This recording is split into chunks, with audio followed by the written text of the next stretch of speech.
Gente, sinto muito, mas não teremos uma frase de efeito aqui para o começo desse vídeo. É isso. Roda a vinheta.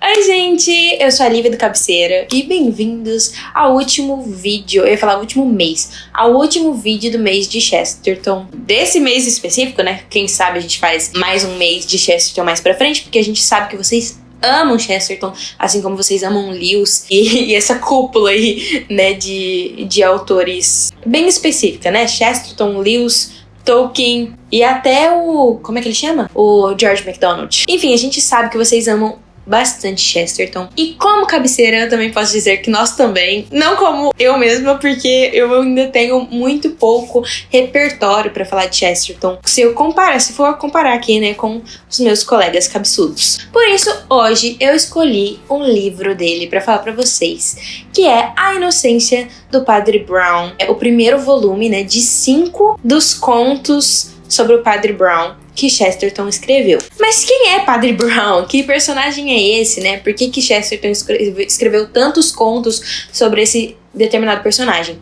Para você que conhece, por exemplo, o estilo de escrita da Agatha Christie, onde ela tem vários crimes diferentes, mas algum detetive famoso, como por exemplo o Hercule Poirot, ou então Miss Marple, ou então mesmo o Sir Arthur Conan Doyle, que escreveu Sherlock Holmes, né? Então tem esse detetive que se destaca, né? É a mesma vibe aqui, só que Chesterton escolheu um padre para ser o detetive, né, o condutor dessas investigações dos crimes que ele descreveu nesses contos. E esse Padre Brown foi inspirado em um padre que Chesterton conheceu de verdade, que se chamava Padre John O'Connor. Ele se inspirou nesse padre, né, e criou esse personagem chamado Padre Brown. E, gente, ele escreveu, acho que 52 contos diferentes, incluindo o Padre Brown, né, sobre essa investigação do Padre Brown, e separou, e depois, né, acho que não foi ele, mas depois compilaram esses contos em 5 volumes diferentes. O primeiro chamado A Inocência do Padre Brown, que é o que a gente vai falar hoje,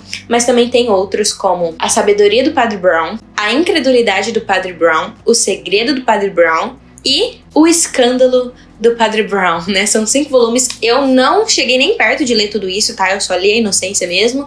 E A Inocência do Padre Brown tem 12 contos, se eu não me engano. E eu vou falar mais especificamente sobre o primeiro conto de todos, o que a gente é introduzido ao Padre Brown e outros personagens que vão aparecer mais pra frente em outros contos também, chamado A Cruz Azul. Gente, eu não vou falar muito sobre quem era Chesterton, né? Porque a gente já tem bastante conteúdo sobre ele no canal. Se você quiser, eu vou deixar a playlist aqui. No final do vídeo ela vai estar linkada, mas se você quiser ver nos cards, ela vai estar aqui também. De vários vídeos que a gente já fez sobre Chesterton, então o pessoal já falou bastante sobre a vida dele, né? Mesmo antes do mês de Chesterton, a gente já tinha gravado 2 vídeos. Então já tem bastante conteúdo sobre Chesterton no canal. E eu vou mais direto ao ponto, já vou logo falando sobre a história, para o vídeo não ficar tão enrolativo.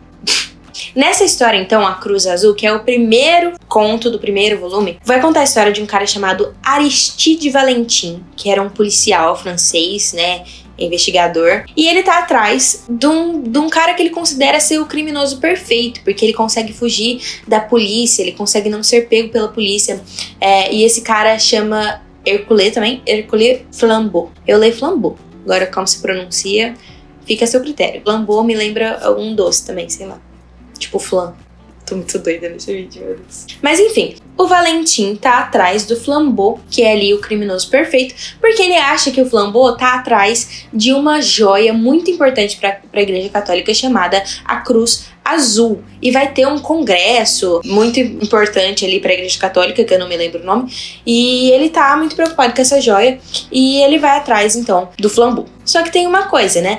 Como esse Flambeau, ele é conhecido por escapar da polícia e cometer os crimes sem ser pego, ele vai ter que, tipo, tentar achar o disfarce, né? Provavelmente esse cara tá disfarçado, ele não tá aí andando por aí como um criminoso. A única questão, assim, que poderia ajudar ele, né, nessa questão, é que o Flambeau tem uma altura muito específica, ele tem tipo 1,93 m, se eu não me engano. Então ele falou assim, tá, vou ficar de olho aí em caras altos. E o Valentim, ele tem uma regra pra investigação dele, que é tipo assim, vou procurar coisas estranhas, tipo coisas fora do lugar, coisas que não deveriam estar ali. E aí ele começa essa investigação num restaurante onde tem uma mancha de sopa na parede. Literalmente, tipo, alguém tacou sopa na parede. E ele vai falar com o dono do estabelecimento e ele fala assim, então, tinha 2 padres aqui, um deles tacou sopa na parede e eles foram embora. Eles foram na rua, em direção à rua tal. Aí o Valentim acha muito estranho, né? E vai em direção à rua tal. Chegando na rua tal, ele chega em um outro estabelecimento e vê que a placa dos produtos está trocada. Então, tipo, laranja tá no lugar da maçã, maçã tá no lugar da laranja. Não são esses os produtos, mas enfim, pra ilustrar pra vocês. E ele acha muito estranho e aí começa a falar com o dono do estabelecimento e o dono do estabelecimento começa a reclamar com ele. Nossa, então, tinha 2 padres aqui que misturaram tudo e foram embora. Foram em direção à rua tal. Aí ele chega na outra rua tal e aí fica sabendo que 2 padres entraram no ônibus que foi pra rua tal. E assim vai indo. E ele vai entrando em vários estabelecimentos e vendo que várias coisas estranhas foram sendo deixadas pra trás. Tipo, que coisa mais esquisita. 2 padres, um baixinho e um alto, foram fazendo coisas no mínimo estranhas, né? Tem uma hora que um deles, tipo, quebra a janela do estabelecimento, deixa um dinheiro a mais, tipo, pra você consertar a sua janela. Mas vai lá e quebra a janela. E, enfim, vão seguindo a vida. E assim, em um determinado momento, o Valentim consegue encontrar 2 padres conversando. Na hora que ele chega, ele vê que esses 2 padres estão tendo uma discussão teológica ali, que eles estão tendo uma conversa super séria. Ele fala, não deve ser esses 2 não, deve ser outros padres que eu tô procurando, né? Mas aí, de repente, ele vê que o padre mais alto começa a ameaçar o padre baixinho pra entregar a cruz azul. Se eu não me engano, é isso, tá? Aí ele fala, tá, então eu achei. E aí, ele descobre que aquele padre mais alto estava disfarçado de padre. Na verdade, ele não era um padre. Ele era o Hercule Flambeau, né? O seu arquirrival ali. E o outro padre, o padre baixinho, era o padre Brown. Então, o que aconteceu? O padre Brown foi deixando pistas para que o Valentim, né? Esse detetive, pudesse encontrar o Flambeau, de quem ele estava atrás. Ele sacou ali que o Flambeau era aquele padre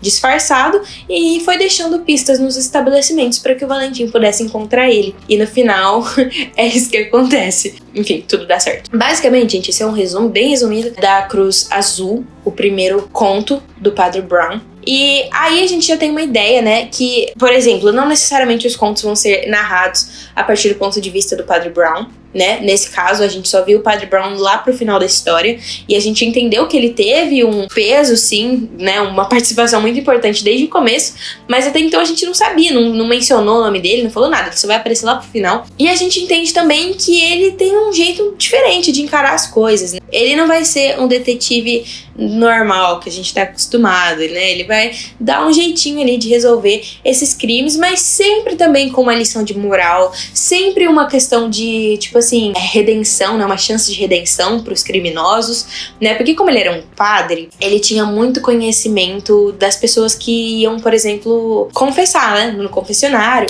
Então, às vezes, ele tinha mais informações do que a própria polícia. E ele usava as informações do tipo assim, do tipo de atitudes que as pessoas teriam, que determinados tipos de pessoas teriam em determinadas situações, e usa isso pra descobrir, pra ir atrás, pra resolver os crimes que vão acontecendo. E ele vai, tipo, vendo ali indícios de que aquela pessoa pode ser um criminoso, aquela pessoa pode ser um criminoso por conta das histórias que ele já ouviu sendo um padre. Mas mesmo assim, sendo um padre, ele quer dar uma chance daquela pessoa, enfim, ter uma nova chance de vida e tudo mais. Então sempre tem uma lição de moral, uma chance de redenção, alguma coisa do tipo nas histórias. Pra você que gosta, então, desse tipo de história investigativa, você já tá acostumado a ler Agatha Christie, por exemplo, ou Sherlock Holmes, eu acho que essa é uma boa porta de entrada para ler Chesterton.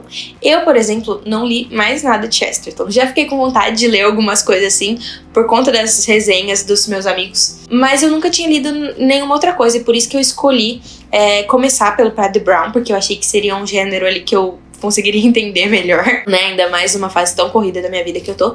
Mas por outro lado também, é um livro de contos. E quem viu o último vídeo meu com a Livinha e com o Rony viu que eu falei que não me dou muito bem com contos. Eu costumo não entender direito, eu costumo perder algumas informações, porque tudo que tá dentro de um conto é muito importante, né? Em romances, geralmente, se você perder uma informaçãozinha aqui, lá na frente, alguma outra coisa vai te dizer o que você perdeu, né? Vai preencher aquele buraco. No conto, não, você tem que prestar atenção em tudo, e eu sou uma pessoa muito distraída. Então, eu tive mais dificuldade do que necessário para ler esses contos. E uma outra coisa, né? Não é simplesmente um livro investigativo. Também tem muitas discussõezinhas teológicas, ou então psicológicas, ou então da sociedade, que o Chesterton coloca ali nas conversas dos personagens no meio da investigação. Então, às vezes, tá lá acontecendo, tá contando o crime, e aí no meio tem uma discussão de um personagem com o outro. Ah, então, mas você acha que socialismo é isso? Não, mas socialismo, na verdade, é aquilo. E eles começam a falar de um monte de coisa séria no meio da situação, entendeu? Então você tem que ir sabendo, tipo assim, tem essa questão da investigação e tudo mais, mas é um pouco mais profundo do que um Sherlock Holmes, por exemplo, ou do que uma Agatha Christie. Talvez um passinho além. É uma mistura aí desse romance policial com toda a sabedoria de Chesterton que ele tem pra escrever todas as outras obras dele, mais teóricas, né? Então, no resumo da obra, eu acho sim que vale super a pena você ler, principalmente se você gosta desse tipo de história e principalmente se você gosta de se aprofundar um pouco mais, né? Daquelas histórias que não são rasas, que não são só o que aparenta ser ali na superfície. Talvez você consiga ler esses contos todos como um simples romance policial, né? Aliás, um conto policial, mas você teria que excluir muito, pular muita coisa, muito conteúdo que tá ali incluído nessas páginas. Eu aprendi que eu não consigo ler Chesterton, nem mesmo Padre Brown, sem prestar muita atenção. Então, por exemplo, o negócio do audiolivro não funcionou pra mim, eu tive que ler mesmo pra conseguir entender, porque realmente você tem que prestar atenção, mesmo parecendo que vai ser uma história um pouco mais básica, talvez em comparação às outras obras dele seja a mesma, e por isso talvez seja uma boa porta de entrada. Mas mesmo assim você tem que prestar bastante atenção pra pegar todas as minúcias e pra entender tudo que tá acontecendo ali por trás. Gente, é isso. Enfim, eu não vou nem entrar no mérito dos outros contos, tá? Tem vários outros contos. Aliás, ao todo são 52 contos, né? Mas mesmo os outros 11 contos desse livro, desse primeiro volume, eu não vou entrar nem no mérito deles. Eu já contei bastante sobre o primeiro conto pra você ter um gostinho, né, do que se trata, como que o Padre Brown vai lidar com essa coisa da investigação e tudo mais, e você, enfim, talvez criar um gosto, criar uma vontade de ler o resto. E aí eu vou deixar com você. Então, se você já leu ou se você pretende ler, me conta aqui nos comentários. Não esquece de deixar seu like, de enviar pros seus amigos, de, enfim, falar... Meu Deus, uma barata. Que susto. Vamos fingir que isso não aconteceu, já eu mato a barata. Enfim, não esquece de deixar seus comentários, mandar pros seus amigos, deixa o like, ativa o sininho. Se você não é inscrito, se inscreve pra você não perder mais nada. E é isso, um beijo e até a próxima. Tchau. Ai, meu Deus. A barata veio até mim, eu nem precisei ir até ela. É isso, tchau.